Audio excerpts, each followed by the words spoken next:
Hello everyone, my name is AP the Weird One, and welcome to the first of, many hopefully, episode 1 of Kamen Rider Zeztz, our dreaming Kamen Rider.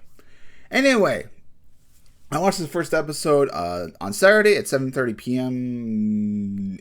Pacific time / Arizona time. We're in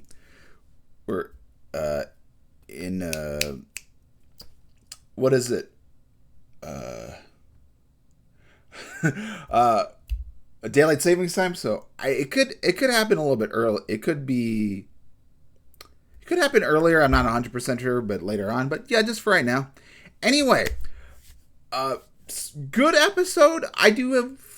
There were some oddities, some things I wasn't exactly super keen on, but for the most part, I really did enjoy this episode. Especially after watching it a second time, I fully appreciate it a lot more. That said, let us begin. So, in the opening bit, I'm just not going to show it, but I do want to touch on it. I'd heard rumors about what's going to happen. Basically, the character is kind of a loser, sort of a loser. He doesn't have a job or anything, but he's very optimistic. So when I saw the agent part, I was like, this is not real. What's going on here? I did think that it was a I thought maybe it was like a photo shoot or something, and just maybe doing a movie or something, just like a simple job, not necessarily him being a proper action star. I did think that at a moment, but then of course then I realized it's a dream. I'm like, okay, something that I thought when I first watched it the first time, I thought they had some movies from actual or posters and stuff from actual James Bond movies, and that's not necessarily the case. I think there's homages to it, but I don't think Paramount would have allowed that to happen, or studio. But he enjoys these spy thriller movies. He's called Seven, so you could consider him the Kamen Rider of James Bond. Surstick. I was also maybe hoping there'd be some kind of James Bondsy look, but pseudo music, but in the beginning. But hey, that's just wishful thinking. But I did like it. It was a fun moment. Anyway, we see around his room the things he can do, the agents, and then we move on. So this is our villain for the series, or the main antagonist. This guy, I just want to punch in the face. This guy looks like a complete loser, wannabe edgelord. I don't know. He's just asking to get his shit kicked out of him, and I hope the main character does. He definitely seems like it. I'm curious to learn more about him, but yeah, his sense of style is questionable. Yeah, very wannabe edgelord. Anyway, when this scene happens, he makes a car crash, and our man survives. In terms of our main character, he's very kind of dorkish, a little bit nerdy. I kind of like him. He kind of gives off maybe a little bit of Scott Pilgrim vibe, a little bit. He's a good guy. And I like the fact that he wants to try to save people. I'm curious. One thing I am kind of curious about is, had he tried to applied to be a police officer or a firefighter or a paramedic? I'm kind of curious about that. What's his job? Why he couldn't be to save someone? Because he was in college. We'll get to it in a moment, but he was in college, so I'm thinking this guy, he could have been applied for some medical profession, paramedics, lifeguard. I'm curious why he never got those. But we do learn about the attacks. He's got some crazy ones, and I do have some slight comeuppance with what his attacks are. What happens? So he's been struck by lightning, shark attack, and survived by a meteor strike. I kind of think his skin should be a little bit darker, or there should be some scars left over from those attacks. You would, I don't know. You would think he'd be a lot more messed up. I would have lent the case. The shark, maybe we'll see a little bit later, but I think if you're going to include those type of things, you should leave a little bit more residue for that. Unless he's got super healing factor, which maybe, because he gets hit by a car, and even though the car wasn't going super fast or anything, maybe he's someone who can recover very fastly. especially when we get to the dream sequence and how he gets to the Kamen Rider aspect. Maybe he's a little bit superhuman. That's why he's able to. That's why he doesn't have like scars or anything. Maybe, I don't know. But I for the most part, I do like this guy. I'm curious about the more dorkish aspect of him, especially considering what's going to happen.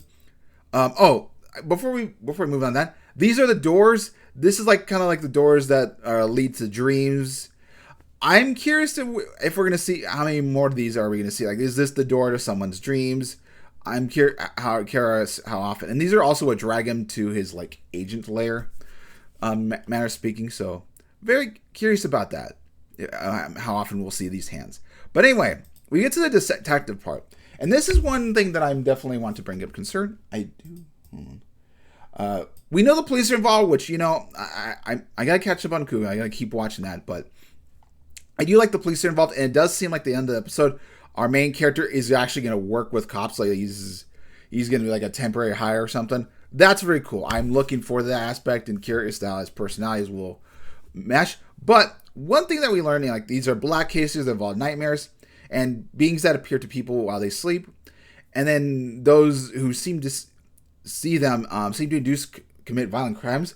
That's the aspect I'm actually kind of looking forward to, seeing people committing crimes, whatever, seeing how these affect, because we've only had our one character, he just basically saved himself. But so I'm curious if they take possession over, like, what's the full ordeal behind these, like the disappearance aspects, like kidnap, like all these different type of, like, do these people commit crimes and like the nightmares and make them do it? I don't know. I'm kind of looking forward to this, especially in relation to, I've been watching Totally about Hanako, and Hanako's brother. There's the allude that maybe he killed him because he wasn't necessarily himself or something. So I don't know, a weird homage to this, but very interesting. I wanted to touch upon that. Anyway, we move on to our main villain, our first villain, and he looks pretty cool looking.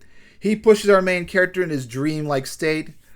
His pants definitely give off like a little bit of Splatoon vibe. He's like a little bit of gunner guy. Very cool looking.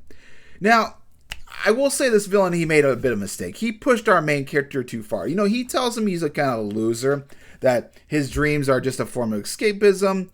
I think he pushed them too far. And I do like that these kind of Kamen Rider characters, instead of like at least like the last, I didn't watch Godshard, but the last three, like they stand up to himself like, fuck you, I'm gonna be a hero, I'm gonna take charge.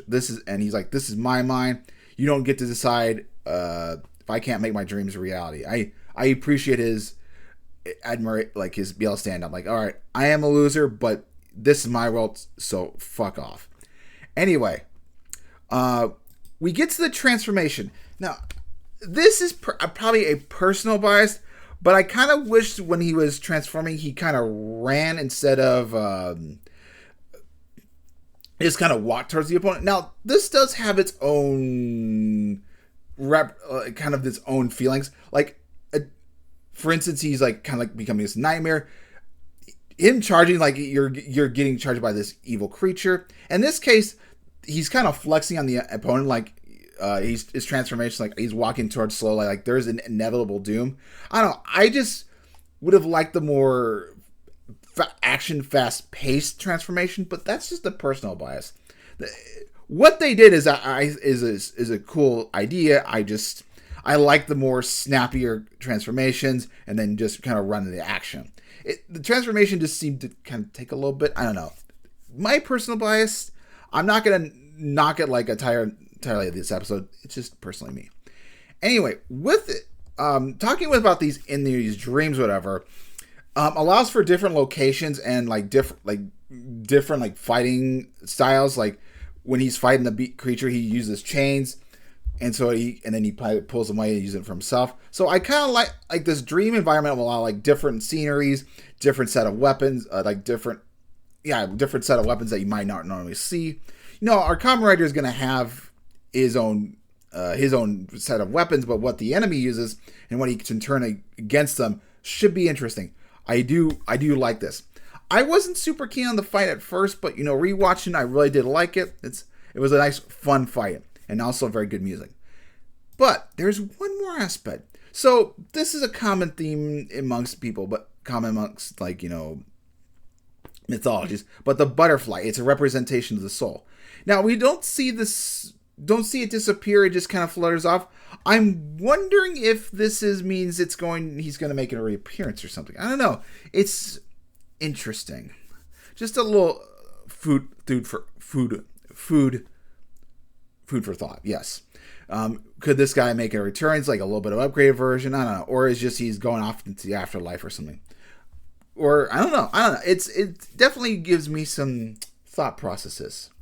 But with that, after the dream sequence, he wakes up.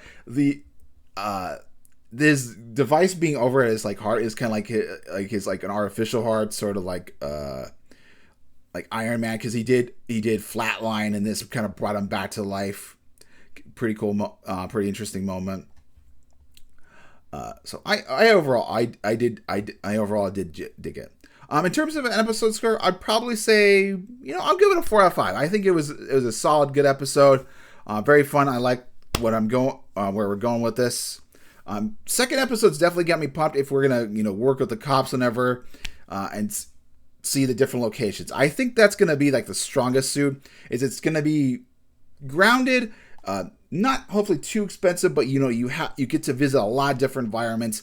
You're gonna see a lot of different vehicles, weapons, whatever the opponent's going to throw at them. That's what I'm looking forward to. I guess also the other thing I'm looking forward to is backstory about what he's grown up is, because the fact that he accesses this power from his subconscious is interesting. I'm very curious about the lore about our Kamen Rider, how he was able to acquire this power, where it came from. So very cool. Looking forward to it. Hopefully you guys enjoy my review, and I will see you guys probably next Tuesday. I'll probably do these a Tuesday reviews. But anyway, have a great Tuesday, and I'll catch you guys later.